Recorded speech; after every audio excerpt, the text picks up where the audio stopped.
O Espírito Santo é uma pessoa? Este vídeo é feito com base nos artigos do Apologista da Verdade.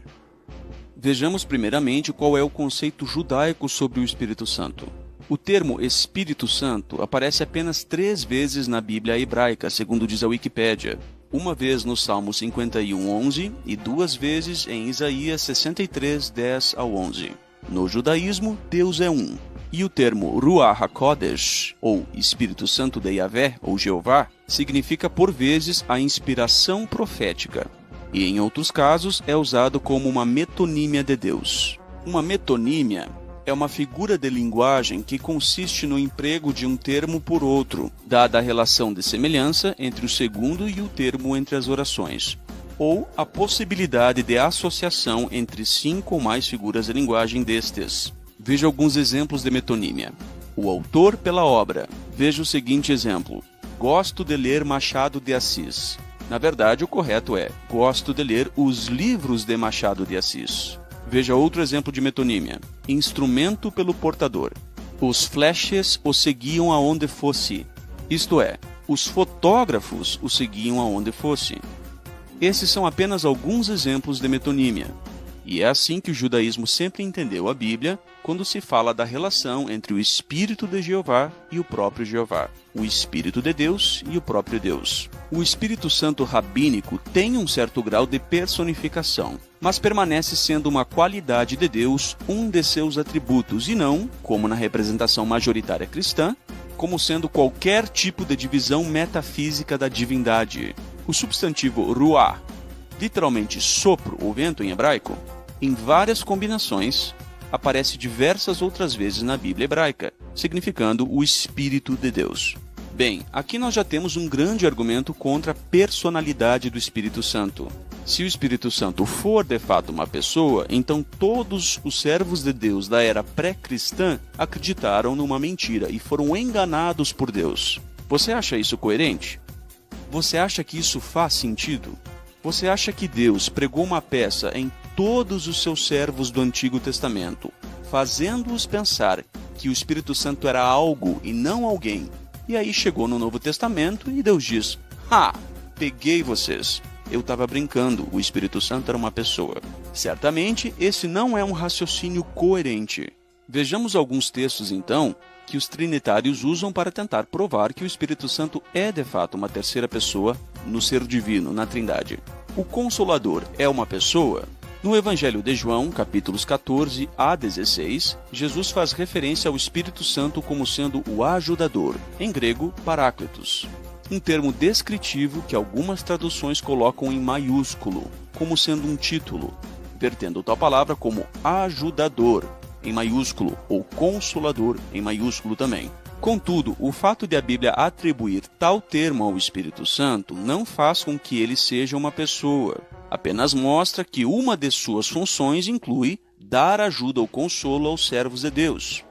Assim, a Bíblia fala do consolo do Espírito Santo, em Atos 9:31. Mas ela também menciona o consolo das Escrituras, em Romanos 15:4. Portanto, a palavra de Deus também fornece consolo, mas evidentemente ninguém concluiria disso que ela é uma pessoa. Do mesmo modo, a Bíblia personifica o Espírito Santo quando diz que ele fala, ensina, testifica, ouve e etc. Mas como vimos, a personificação não é em si uma prova positiva de personalidade, ou seja, a personificação do Espírito Santo não prova que ele seja uma pessoa. A palavra outro indica que o Espírito Santo é uma pessoa. O Espírito Santo é descrito como outro ajudador em relação a Jesus Cristo. João 14:16. A palavra grega para outros, nessa passagem, é allos, e significa outro da mesma espécie. Com base nisso, alguns trinitaristas afirmam que, uma vez que Jesus é uma pessoa, o outro ajudador também teria de ser uma pessoa. Mas atenção, a comparação aqui não é no sentido de Jesus e o Espírito Santo serem ambos pessoas. O texto não diz: o Pai dará outra pessoa, e sim, o Pai dará outro ajudador. Então a linha de comparação está na palavra ajudador, isto é, outro ajudador, outro consolador. Vejamos outro ponto. O uso de pronomes masculinos indica que o Espírito Santo é uma pessoa? Alguns trinitaristas asseveram que João usou pronomes masculinos ao se referir ao Espírito Santo, embora a palavra grega para espírito, ou pneuma, seja neutra, o que exigiria gramaticalmente um pronome correspondente neutro. Ao fazer assim, dizem eles, João estaria afirmando a personalidade do Espírito Santo.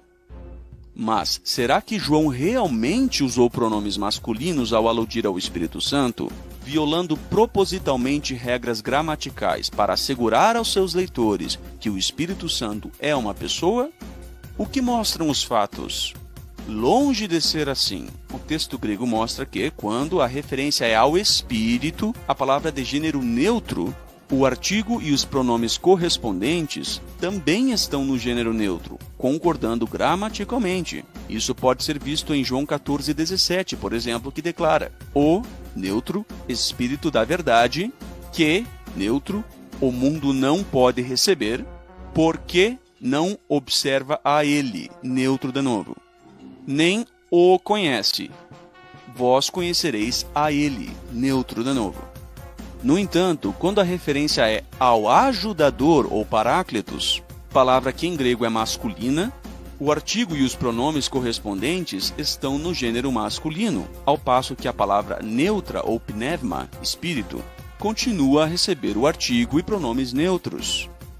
Agora vejamos a evidência bíblica da natureza impessoal do Espírito Santo. Então note as características aplicadas pela Bíblia ao Espírito Santo que determinam, além de qualquer dúvida, a sua natureza impessoal. Veja só. Pode vir sobre as pessoas, Lucas 2,15. Pode estar ativo em pessoas, 1 Samuel 10,6. É derramado, Atos 2,17. É parcelado, Números 11, 17 e 25, e é soprado, João 20, 22. O Espírito Santo é comumente associado a coisas impessoais. A Bíblia fala de batizar com o Espírito Santo e com fogo.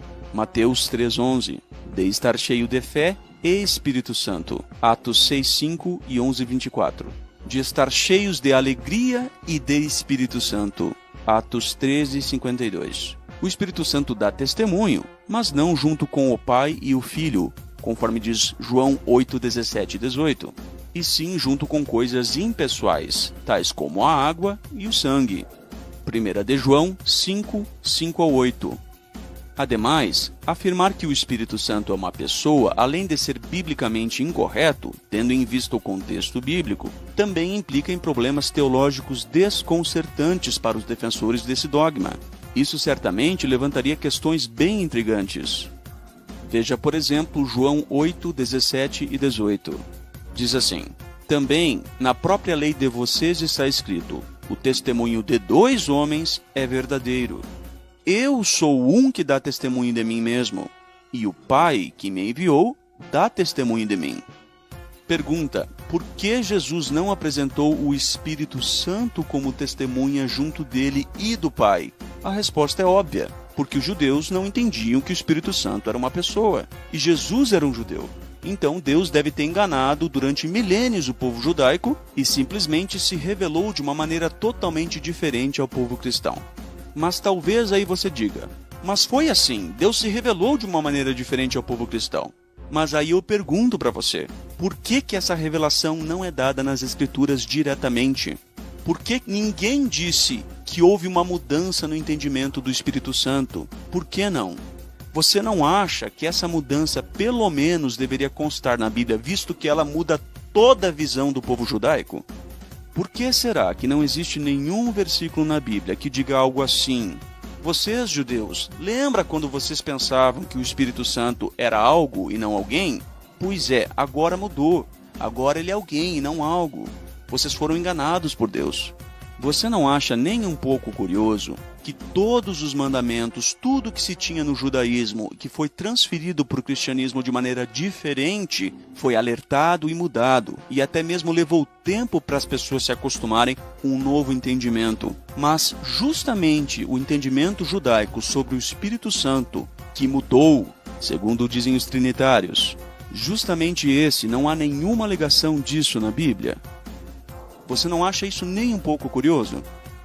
Veja também, um versículo muito usado pelos trinitários para tentar provar que Jesus é Deus é João 10:30, onde Jesus disse, eu e o Pai somos um. Aqui ele estava falando, obviamente, de união e não de unidade literal. Só que, se Jesus estivesse falando de unidade literal, conforme muitos trinitários interpretam, por que é que Jesus não disse, eu e o Pai e o Espírito Santo somos um? Essa é uma questão muito interessante. Veja também, em João 17:3, Jesus disse ao Pai que este é o único Deus verdadeiro. A grande questão é, por que que Jesus não disse que o Pai, o Filho e o Espírito Santo são o único Deus verdadeiro?